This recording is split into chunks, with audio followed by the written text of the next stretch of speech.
अध्यक्ष जी, आपको याद है कि जिस दिन से पार्लियामेंट खुला है उस दिन से मैं बेरोजगारी के सवाल पर रोज नोटिस दे रहा हूं, रोज दे रहा हूं, लेकिन इस सदन में उसके लिए चर्चा का कभी समय नहीं मिल पाता है और चर्चा हमेशा इसी मुद्दे पर होता है और होता है इसलिए होता है कि आप इस मुद्दे को छोड़ करके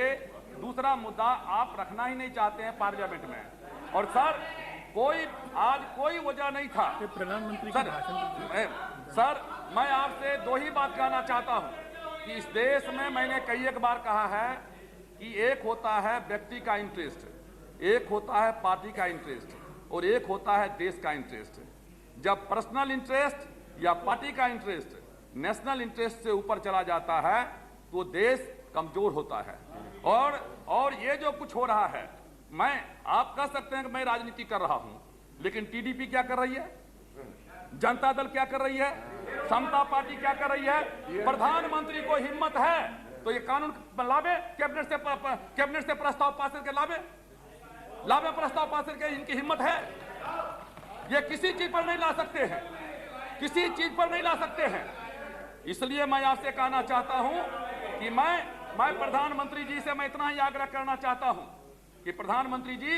ये जो कुछ हो रहा है ये देश को कमजोर करने की साजिश चल रही है। कल तक हम लोगों को लग रहा था कि बीएचपी विश्व हिंदू परिषद इसके पीछे सारा चीज कर रही है,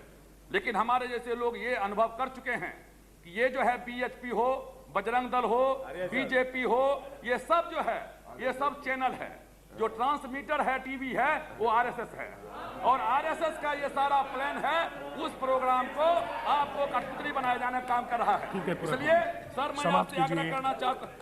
आग्रह करना चाहता हूं कि प्रधानमंत्री जी सुल्तान सगौद्दीन ओवैसी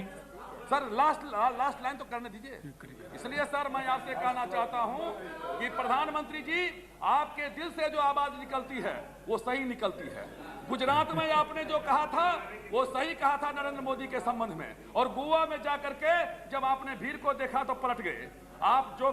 जो गए वहां और जब आपने भीड़ को देखा कि यहाँ आरएसएस का भीड़ जमा है, आपने तुरंत कहा दिया मंदिर वहीं बनेगी जो विवादास्पद है। आपने कभी केयर नहीं किया कि कोर्ट में मामला पेंडिंग है और कोर्ट के ऊपर में क्या इसका असर होगा। इसलिए मैं आपसे आग्रह करना चाहता हूं कि एक सर्वसम्मति बन चुकी है कि कोर्ट का जो फैसला होगा वही देश को मान होगा, और इसके अलावे जो आप क्या कहते हैं गलत काम कर रहे हैं इसको आपको मिस्टर ओवैसी